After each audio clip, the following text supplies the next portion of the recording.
You ever had one of those moments at work where you're just completely drowning? You're putting in the hours, you're doing everything you can, but you still feel like you're failing. And then someone tells you, you just need to manage your time better. Sound familiar? Well, if it does, this is for you. We're going to dive into this thing called corporate gaslighting. And spoiler alert, the problem? It's probably not you. Let's just soak in that sentence for a second. You're not stressed, you're just bad at time management. I'm not kidding. That line right there has probably killed more careers than a recession. It's so insidious, right? Because it sounds like helpful advice. It sounds so reasonable, you almost start to believe it. And that's the whole trick. It's not meant to sound cruel. It's supposed to sound like helpful coaching. Like, oh, here's an area for your personal development. And that is the absolute core of corporate gaslighting. It's a sleight of hand designed to take this giant systemic problem and drop it right on your shoulders. And it works so well because it's disguised as self-improvement. Okay, so let's break down the tactic here. It's not about denial, it's about reframing. See, when we think of gaslighting in personal relationships, it's often, someone telling you, that never happened. But the corporate version? It's way more subtle. They're not going to say your exhaustion isn't real. Oh no, they're just going to rebrand it as your personal failure. So here's what we're really talking about. Corporate gaslighting is a tactic. A company takes its own systemic failures, like, say, a completely unsustainable workload, and reframes them as your personal defects. So it's not, we're giving you too much work, it's, you have poor prioritization skills. The problem isn't the mountain of work, the problem is how you're trying to climb it. You see how that blame just slides right over to you? And this is where we see the translation in action. It's like a corporate dictionary. You feel burnout? Nope, that's just your poor prioritization. Feeling overworked all the time? Nah, you just lack resilience. Those deadlines that are literally impossible, we call those stretch goals.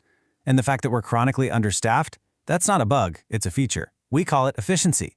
It's like linguistic judo, using your own weight and momentum against you.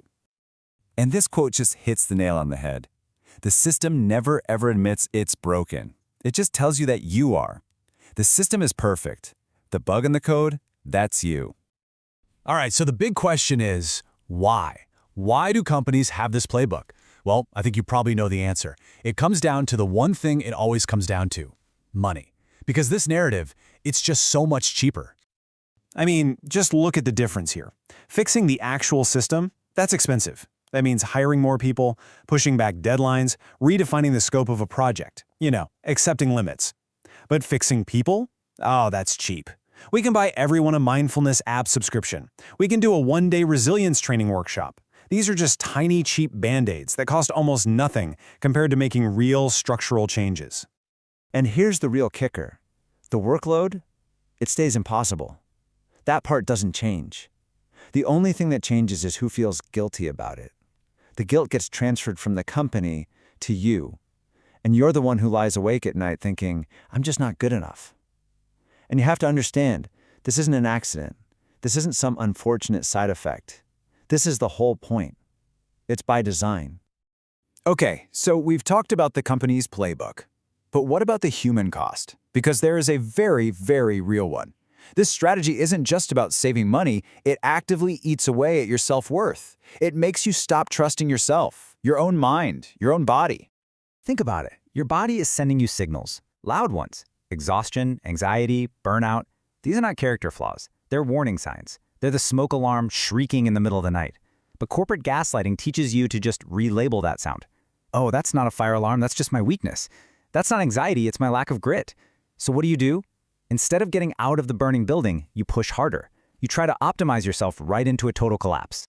And here's the really cruel irony in all this. You'd think the people who fall for this the hardest would be, the ones who are already struggling. But it's the exact opposite. It's the high performers, the dedicated, conscientious, ambitious people. They are the most vulnerable. So why is that? It's because these are the people who are hardwired to solve problems by looking inward. They're conscientious, they're ambitious, they're self-reflective. Their whole lives, when they've faced a challenge, they've worked on themselves to overcome it. So when the system whispers, hey, the problem might be you, they listen, they believe it, and they don't question the impossible system, they just try to optimize themselves to survive in it. But here's the thing. That can't go on forever. Eventually, something has to give. There's always a breaking point.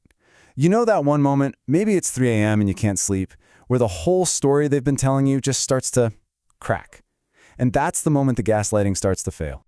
And it usually starts with a single, dangerous thought. Just a quiet little question, but it's an absolute game changer. What if? What if I'm not broken? That one question, that's the key. That's the thought that can unravel the whole thing. Because once you ask that question, everything changes. It's like a domino effect. First, you finally see the system for what it is. Then, you stop blaming yourself. And once the self-blame is gone, your loyalty to a company that's been running you into the ground just evaporates. And that right there is where things like quiet quitting really come from. It's not about being lazy. It's the logical, sane response to finally having clarity.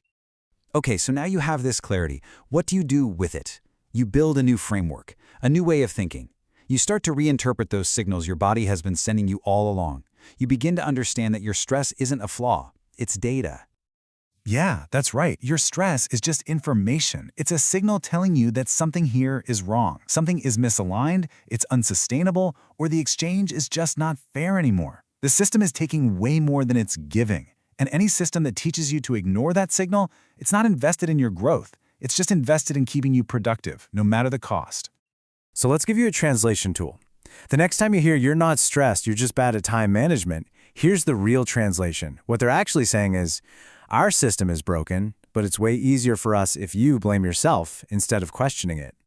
And that's the most powerful part of all of this. Once you understand the translation, once you can hear what they're really saying behind the words, the gaslighting just stops working. It completely loses its power over you. So I'll leave you with this thought. Now that you have the translation, what are you going to hear differently at work tomorrow? What signals from your own body have you been taught to ignore? Because listening to them, really listening, might just be the most important career move you ever make.